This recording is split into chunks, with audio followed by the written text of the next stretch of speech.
And welcome back to another edition of the MMA Meltdown radio show here on Mile High Sports, AM 1510, FM 93.7. We've had this next guest on before, and he provided us with tons of great information, and I'm glad to welcome him back. Chael Sonnen, how's it going, Chael? Never better, man. How are you? I'm doing great. How's fight week treating you? Fight week sucks. I hate it. It's been a miserable experience, but we're getting through. How's your weight looking? Heavy. You're heavy now, huh? How much you got to lose? Quite a bit. Is your buddy Danger Waffles helping you out? No, Danger Waffles had to stay in Oregon. I wish he could have made the trip, though, but the little guy, he's being baby fat right now. Man, so you're all by yourself, huh? Mm-hmm. Now, Chael, you're a great wrestler, and it's always the same thing in terms of you're keeping the constant pressure on your opponents. Are you looking to take this fight against Brian Stann on UFC 136 anywhere specifically, or are you just going to react to what he's giving you? You know, I mean, neither. I'm just going to go out and fight. You know, I don't have any plan. I don't know what's going to happen. But you know, I'm well prepared. I've been prepared my whole life for stuff like this. So you're just going to do what you do. Whatever happens, happens. Absolutely. Now, during the pre-fight press conference, you said that you love going into the cage, you know, hurt, sick, and tired because it makes you figure out and find ways to win the fight. You know, talking about this camp again, have you had any notable injuries that you've had to push through or any other adversities that you've had to deal with? I've never had an injury in my whole life. I got a lot of owies and things that hurt, but I've never been injured. I've never had anything to keep me on the sidelines. And that's pretty rare. I mean, Chael, so what is it you do differently that other fighters aren't doing to keep healthy? I'm tough. You say you're just plain tough, huh? That's right. My father worked hard every day, and he never once complained about being hurt, sick, or tired. He got up when the alarm went off, and I would never disrespect him by complaining that I'm too tired or sick to go work for 15 minutes on Saturday night. And that kind of leads us back to what we talked about the last time we talked, and that's just about fighters who pull out of fights, you know, a month in advance just because, you know, they have a headache or something, right? Yeah, they're a bunch of wimps. Now, we talked to Brian Stann yesterday, and we were kind of talking about, you know, your dislike for Blackhouse and for Silva, and he pointed out some interesting reminders to us yesterday that, you know, you really didn't talk trash when you fought Okami or Miller or Marcor.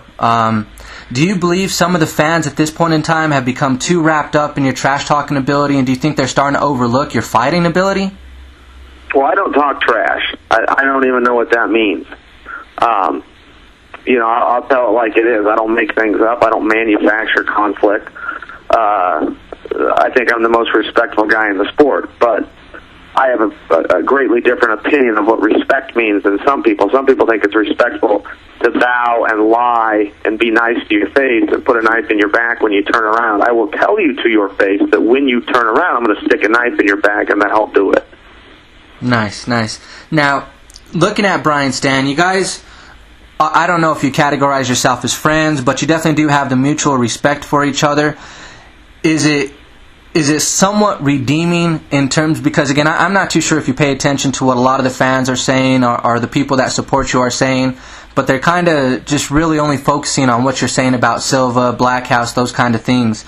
Do you think facing Stann and the mutual respect you guys are showing for each other are kind of putting you at a higher tier than where you may have been at when you were just merely talking trash, or not talking trash, but stating the facts to Anderson Silva and the Blackhouse team? Yes. So was that something you had planned on? Was it something you knew the whole time you were going to kind of keep a cool head? Obviously, again, you had the respect for Stann. Was that something you were looking forward to? Yes. Nice. Now, Brian Stann, you know, he's obviously a really tough guy. You said in the pre-fight conference that he hits harder, he kicks harder, but that you do have the ability to take that fight anywhere you want it. Brian Stann has been through wars. I mean, literally, he's been through wars in Iraq. Do you think he's going to bring a new set of problems for you when you step in that cage against him? Yeah, well, a new set of problems. You know, I fought 46 men. It's harder to throw a new problem at me, but, you know, I have problems in every fight. I've never had an easy fight, so... Yeah, he's got his skills, I've got mine. I never declared that I can take the fight wherever I want it. And I don't have a belief that I can, but I do know I'm ready. I know I'm ready to fight, and I'll bring my skills. He'll bring his, and we'll live with the result. That's it. Is it safe to say that you're coming into this fight as close to 100% as you've been in any other fight? Sure. And do you think that the layoff that you had due to the testosterone testing kind of helped you out with that situation?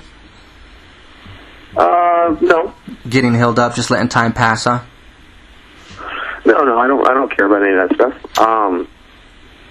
No, I don't care. Look, they give you a contract, you go prepare for it the best you can. That's it. Now, this isn't rocket science. These guys try to sit around and act like this is complex. This is a fist fight between two half-naked men on live TV on Saturday night in Houston, Texas. This isn't something that we need to put a lot of thought into. This isn't like a battle of intellectuals here. We're gonna knuckle up, drop sack, and walk out when they tell us to. That's it. Now, you mentioned the job aspect of it, and you said it before in terms of, you do what you fight who Dana White tells you to fight. How much power does Anderson Silva actually control in terms of accepting a fight offer from you?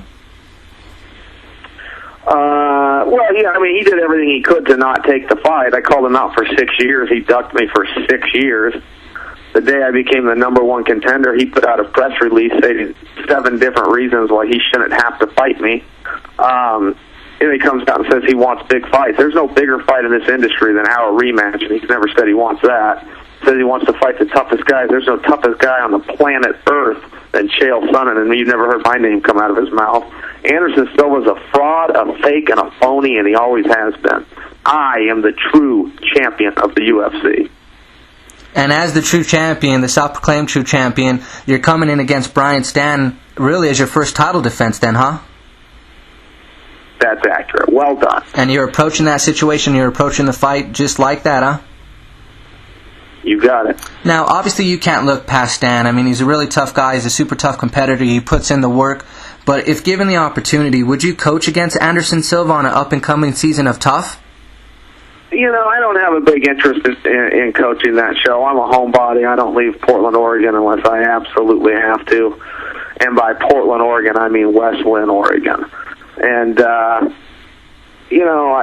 don't have an interest in coaching that show. There's nothing that appeals to you, the fact that it's going to be filmed live this time, or the fact that it may push Anderson Silva to the point where he can't deny fighting you anymore because it's in his face right there for everybody to see? I get right now... There's always things that are appealing, but, I got a dog. I'm not just going to leave him for 5 weeks with somebody. I got responsibilities in Oregon that I got to take care of, and I don't have any interest in going off to be on reality TV. Right, I definitely understand. Now, at this point in time, you're going in against, again, a tough competitor in Stan. You got to do what you got to do. You're going to say, you said it before, you're gonna fight, and then whatever the end result is, you're going to have to live with that. If you win this fight, obviously the chances of you fighting Anderson Silva are going to be greater. But if you do lose the fight, and it is a big if, what's next for you? Who knows? I could definitely lose the fight. I get that. That's where all the excitement is, man. I'm a gambler. Let's go out 50-50 odds. I like those chances. I'm not. Who cares? I don't care about those things. I'll fight any of them. I'll fight any one of those guys. A lot of fighters make that claim, but I'm the only one in this company that will actually do it. And I hear you. I hear a change, and it's not necessarily a change in tone, but you exude such confidence when you speak on a day-to-day basis to the media, to the fans, to whoever you talk to. You just exude that confidence. Now, coming into this fight with Stan, we've seen several interviews and we've seen some press conference videos where you're giving props to Stan for everything that he's going to bring into the cage, and it kind of does seem like you have the realistic outlook that you could potentially lose the fight.